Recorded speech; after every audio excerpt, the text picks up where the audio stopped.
Hello, എല്ലാവർക്കും DS കിച്ചണിലേക്ക് സ്വാഗതം. ഇന്ന് ഞാൻ വന്നിട്ടുള്ളത് എളുപ്പത്തിൽ ഉണ്ടാക്കാൻ പറ്റുന്ന ഗോതമ്പ് പൊടി കൊണ്ട് ഒരു കേക്ക് ഉണ്ടാക്കുന്ന റെസിപ്പി ആയിട്ടാണ്. അത് എങ്ങനെ ഉണ്ടാക്കാൻ നോക്കാം. പിന്നെ നിങ്ങൾ ആദ്യമായിട്ട് എൻ്റെ ചാനൽ കാണുന്നുണ്ടെങ്കിൽ എല്ലാവരും ഒന്ന് സബ്സ്ക്രൈബ് ചെയ്ത് സപ്പോർട്ട് ചെയ്യണേ. വീഡിയോ ഇഷ്ടപ്പെട്ടാൽ ലൈക്ക് ചെയ്യാനും കമൻറ്റ് ചെയ്യാനും മറക്കല്ലേ. എന്ന റെസിപ്പിയിലേക്ക് പോകാം. അതിനായിട്ട് ഞാനിവിടെ ഒരു പാത്രം എടുത്തിട്ടുണ്ട്. അതിലേക്ക് 2 മുട്ട പൊട്ടിച്ചൊഴിക്കുന്നുണ്ട്. ഇത് ഹാൻഡ് ബീറ്റർ കൊണ്ടാണ് ചെയ്യുന്നത്. എല്ലാവർക്കും എളുപ്പത്തിൽ ചെയ്തെടുക്കാൻ പറ്റുന്ന രീതിയിലാണ് ചെയ്ത് കാണിക്കുന്നത്. ഇനി നമ്മൾ അതിലേക്ക് ഇട്ടെടുക്കുന്നത് ഒരു 1/4 കപ്പ് പഞ്ചസാരയാണ്. ഇത് നിങ്ങൾക്ക് കുറച്ചെടുക്കാം. പിന്നെ നമ്മൾ നല്ലതുപോലെ ഇത് മിക്സ് ചെയ്തെടുക്കണം. പൊടിച്ച പഞ്ചസാരയാണ് ചേർക്കേണ്ടത്. ഇത് ഹാൻഡ് ബീറ്റർ കൊണ്ട് തന്നെ നല്ലതുപോലെ മിക്സ് ചെയ്തെടുക്കാം. മുട്ടേൻ്റെ മണം മാറാൻ വേണ്ടി ഞാനിവിടെ 1 ടീസ്പൂണോളം വാനില എസൻസും കൂടി ഒഴിച്ചു കൊടുക്കുന്നുണ്ട്. ഇതും കൂടി ചേർത്ത് കൊടുത്ത് നല്ലതുപോലെ ബീറ്റ് ചെയ്തെടുക്കണം. ഇനിയിപ്പോൾ ഇതിലേക്ക് ഒരു 3 ടേബിൾ സ്പൂണോളം പാലാണ് ഒഴിച്ചു കൊടുക്കുന്നത്. ഇതും കൂടി ഒഴിച്ചു കൊടുത്ത് മിക്സ് ചെയ്തെടുക്കാം. പിന്നെ ഇതിലേക്ക് നമ്മൾ ചേർത്ത് കൊടുക്കുന്നത് ഒരു ചെറിയ ഗ്രേറ്റ് ചെയ്ത ക്യാരറ്റും 5 ഈത്തപ്പഴം ആണ് എടുക്കുന്നത്. ഇതും കൂടി ഇട്ട് കൊടുത്തതിന് ശേഷം നല്ലതുപോലെ മിക്സ് ചെയ്തെടുക്കാം. നമ്മൾ ഇതിലേക്ക് 2 ടേബിൾ സ്പൂൺ വെളിച്ചെണ്ണയും 2 ടേബിൾ സ്പൂണോളം ബട്ടർ ഉരുക്കിയതും കൂടി ചേർത്ത് കൊടുക്കുന്നുണ്ട്. അതും കൂടി ചേർത്ത് കൊടുത്ത് നല്ലതുപോലെ മിക്സ് ചെയ്തെടുക്കാം. ഇനി ഇതിലേക്ക് എടുക്കുന്നതാണ് 1 കപ്പ് ഗോതമ്പ് പൊടി. 250 ml കപ്പിൽ 1 കപ്പ് ഗോതമ്പ് പൊടിയാണ് ഇട്ട് കൊടുക്കുന്നത്. 1 ടീസ്പൂണോളം ബേക്കിംഗ് പൗഡറും കൂടി ഇട്ട് കൊടുക്കുന്നുണ്ട്. പിന്നെ നമ്മൾ 1 നുള്ള് ഉപ്പും കൂടി ഇട്ട് കൊടുക്കണം.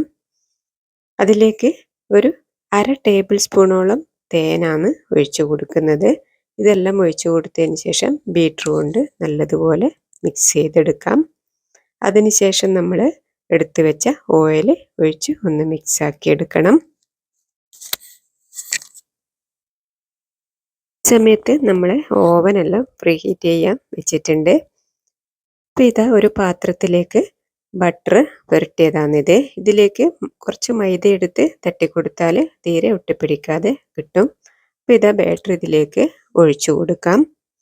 അപ്പോൾ നിങ്ങൾ ഒരു പാത്രം വെച്ചിട്ടാണ് ബേക്ക് ചെയ്തെടുക്കുന്നുണ്ടെങ്കിൽ അങ്ങനെ ചെയ്തെടുത്താൽ മതി. ഞാനിപ്പോൾ ഓവനിലാണ് കാണിക്കുന്നത്. ഇത് ബേക്ക് ചെയ്തെടുക്കാം. പ്രീ ഹീറ്റ് ചെയ്ത ഓവനിലേക്ക് ഇത് വെച്ച് കൊടുക്കുന്നുണ്ട്. 150 ഡിഗ്രി സെൽഷ്യസിൽ നമ്മൾ ഒരു 50 മിനിറ്റോളം ബേക്ക് ചെയ്തെടുത്താൽ മതി. ഓരോ ഓവൻ്റെയും ചൂട് വ്യത്യാസമായിരിക്കും. അതുകൊണ്ട് അത് നോക്കിയിട്ട് ചെയ്താൽ മതി. ഇനിയിപ്പോൾ ഇത് ബേക്കായി വരട്ടെ. നമ്മളൊരു 50 മിനിറ്റ് കഴിഞ്ഞതിന് ശേഷം ഇതെടുത്തൊന്ന് കുത്തി നോക്കാം. ഒരു 50 മിനിറ്റ് കഴിഞ്ഞിട്ടുണ്ട്. തുറന്ന് നോക്കാം. ഇത് കേക്കെല്ലാം നല്ലതുപോലെ പൊങ്ങി വന്നിട്ടുണ്ട്. ഇതൊന്ന് സ്റ്റിക്ക് കൊണ്ട് ഒന്ന് കുത്തി നോക്കാം. കുട്ടികൾക്കെല്ലാം നന്നായിട്ട് ഇഷ്ടപ്പെടുന്ന ഒരു കേക്കാണിത്. എല്ലാവരും ട്രൈ ചെയ്തോളൂ കേട്ടോ. ഇത് നമ്മളൊരു സ്റ്റിക്ക് എടുത്ത് കുത്തി നോക്കുമ്പോൾ ഇതിൽ ഒട്ടിപ്പിടിച്ചിട്ടൊന്നുമില്ല, ബേക്കായി വന്നിട്ടുണ്ട്. നല്ലൊരു ടേസ്റ്റുള്ള കേക്കാണിത്. എല്ലാവരും ഒന്ന് ട്രൈ ചെയ്ത് നോക്കി അഭിപ്രായം പറയണേ. ഇതൊന്നിനി കട്ട് ചെയ്തെടുക്കാം. നല്ലതുപോലെ തണുത്ത് വന്നതിന് ശേഷമാണ് ഇതിൽ നിന്ന് എടുക്കുന്നത്. നമ്മൾ ബീറ്റർ കൊണ്ടെല്ലാം ചെയ്തെടുക്കുമ്പോൾ കുറേ സമയം പിടിക്കും. അപ്പോൾ ഇത് സമയം കുറച്ച് ആണ് എല്ലാം കൂടി കൈകൊണ്ട് ഇളക്കി ഉണ്ടാക്കിയെടുക്കുന്നത്. എളുപ്പത്തിൽ ഉണ്ടാക്കിയെടുക്കാനും പറ്റും. ഇത് ബേക്ക് ചെയ്യുന്ന സമയം മാത്രമേ ആവശ്യമുള്ളൂ. അപ്പോൾ ഇത് നല്ലതുപോലെ റെഡിയായി വന്നിട്ടുണ്ട് കേക്ക്. ചായക്കെല്ലാം എടുക്കാൻ പറ്റിയ നല്ലൊരു കേക്കാണിത്.